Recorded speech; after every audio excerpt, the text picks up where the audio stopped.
You're listening to Turi Ryder's She Said What podcast. I'm Turi, along with Marci Persky. In this installment, urban myths are debunked, tinfoil hats are scrubbed clean, and which plastic bag should never go with you when you walk your dog.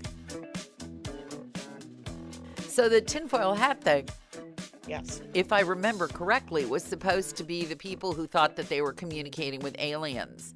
And right, so, and it bounces off. Right, it would block the signals if they wore a tinfoil hat.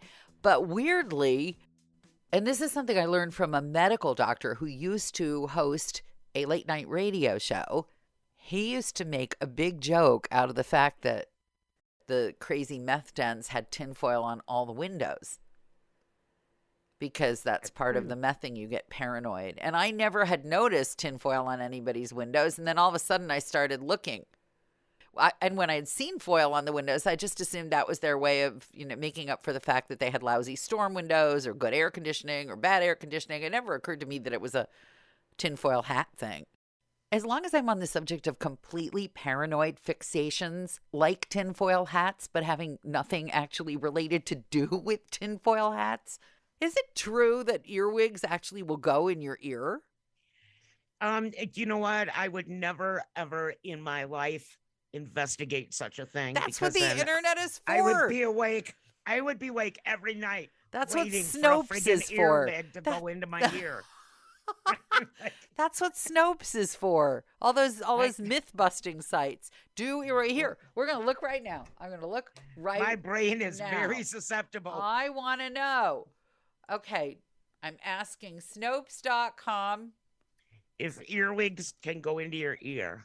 Right, Snopes.com. Now, I have actually heard of spiders laying eggs in people's brains that went in through their ears. Okay, I'm Googling earwigs. Ears. On Snopes. Okay. Earwigs. Can a bug crawl into your ear and into your brain? Yes. Claim. Bugs crawl into a person's ear, make their home there, and then slowly eat their way through to the brain. Rating. False. Regarding all the nonsense about bugs in the ear, it is patently impossible for insects and or other arthropods to enter one ear and chew through to the other. It could still go in your ear. Yeah, no. Well, and lay eggs and stuff. There are a number of flies that feed as maggots in the living tissues of vertebrates. While none seek out humans as their normal host, people are occasionally parasitized by accident. Yeah, no. Yeah, I think of my brain turns to the Shawshank Redemption. A bug in my ear, chiseling through and hanging up a poster over the hole so that I don't know that it's there. I don't know anything about this. You've never seen the Shawshank Redemption? I think I have, but I blotted out any part of that. Don't remind me. I don't think I want to see. I don't even want to. That's making me queasy. Don't remind me of bugs in my ear. Making me queasy. Queasy. But now. I'm going to tell you about aliens and UFOs. We have a UFO out here that has been spying on my house for months now. Like right at the front deck, you can see it, like between the trees, and it flashes and it doesn't move. And I know that it's a UFO. And tonight, and even I run and hide from it all the time. Oh, come on. It's either a UFO or it's the DEA or it's some federal agency. I am so rolling my eyes at this. This is such horsewash. You'll see it. Yeah, well, you'll see it. I may very well see it, but it'll only be unidentified because I'm going to be too ignorant to identify it. I have no idea what it is. Somebody who is less ignorant than I am could probably identify it in 0.03 seconds. Like, I know friends who could identify it probably. I'm just not one of those people. Half the boats in Lake Michigan are unidentified sailing objects because I don't know what they actually are. They're just boats. So, Sloops. Yeah. So there's something. Sloops and yachts. Something in orbit near your house that to you, this is what we just need. We just need a little disclaimer. To you, it is an unidentified flying object. Well, wait till you see it. It will be to you too, and you'll go make a tinfoil hat. I will I'll make not. sure that we have tinfoil in the cupboard when you come visit. I worry too much about recycling. I'm too parsimonious with my tinfoil to make a tinfoil hat. I worry about the state of the planet. I'm the kind of person who will scrub a pan for 10 hours just to save 1 square foot of aluminum foil because I'm convinced that an entire rainforest has been annihilated for me to have 1 square foot of tinfoil. So I instead use 50 gallons of water and a steel wool. It's not exactly a reasonable. If you had to haul your own water, you would not. I know. Use There are 50 all gallons kinds water. of It's compromises. a catch-22. It is. It truly is. And the one that really gets to me is where they say, if you're worried that you have lead in your pipes, run your faucet for 2 minutes before. I'm thinking, I moved here from California. You wouldn't run your faucet for 2 minutes. If you ran your tap for 2 minutes every time you wanted something to drink, your neighbors would rat you out. The police would probably come. They'd probably take you to jail. They'd slap you with some kind of penalty. It's nuts there. You feel guilty when you use your own bathroom. You feel like you should just go out and pee in your yard. You wouldn't. But, here they're just blithely, run your water for 2 minutes. It's all very situational, what you can waste. It really is. Right now, we are not in a drought anymore. For I think the first time in years. Well, great. You can wash your tinfoil hat out after you use it. Actually, I make little toys for the cats out of it. The tinfoil? The cats loved it. Yeah, they love to chase little tinfoil balls. They're trying here in Chicago to take away the plastic cutlery and bags and to-go things, and I'm down for that. But somebody on the radio today said that you should also not put your vegetables when you buy them at the market in those little plastic bags. You should bring your own, which is fine if you don't own a dog. If you own a dog, my family complained. They said, you're bringing home bunches of grapes without putting them in a plastic bag. And I said, yeah, who needs to put a plastic bag around a bunch of grapes? And they said, it's not about the grapes, it's about the dog. And then they reminded me of the time that I accidentally put the potato bag in the bags that can be used for picking up after the dog spot by our front door. And I don't know if your potatoes come in these kinds of bags, but potatoes need air or they get moldy. So when you buy a plastic bag full of potatoes, it has little ventilation holes in it. And that's the kind of plastic bag you are not supposed to use for the dog. And the look on a family member's face who has just come in from walking the dog and has accidentally used a potato plastic bag instead of a regular plastic bag is not a look you want to see on the face of anyone you care about. Trust me on that. So the minute I try to save the planet, somebody's on my case that I'm trying too hard to save the planet.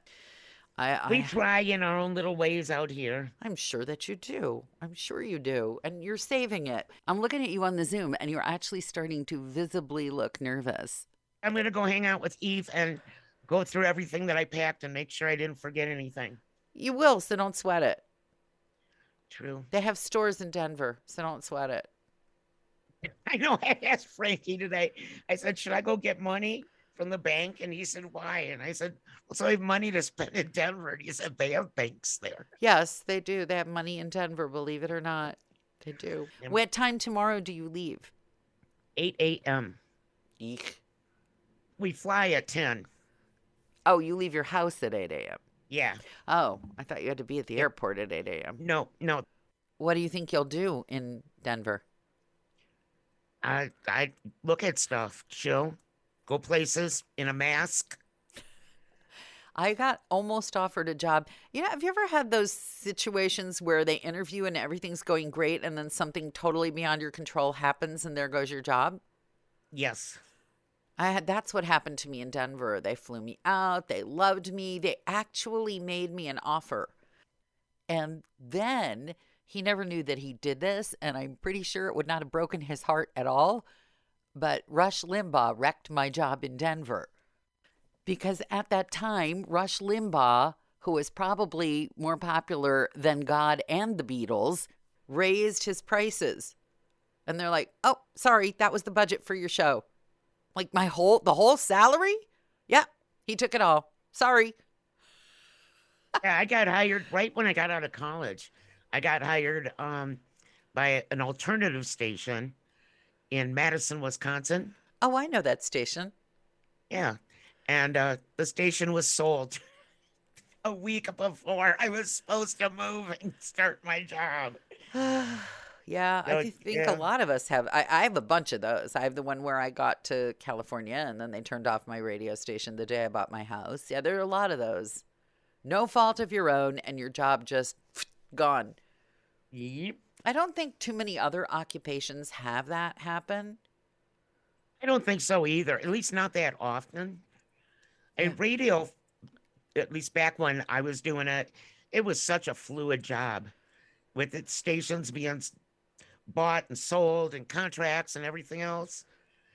I mean, I remember, let's see, the first four stations I worked for were all sold like after my first year, and formats were changed, and I was replaced by Don Imus.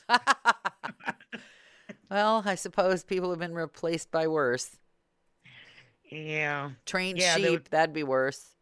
I, I had one where, let's see, who were the hosts? It was me in the morning, and then Rush Limbaugh, Dr. Laura, and Michael Reagan. So one of these does not belong. Which one would it be? Uh-huh.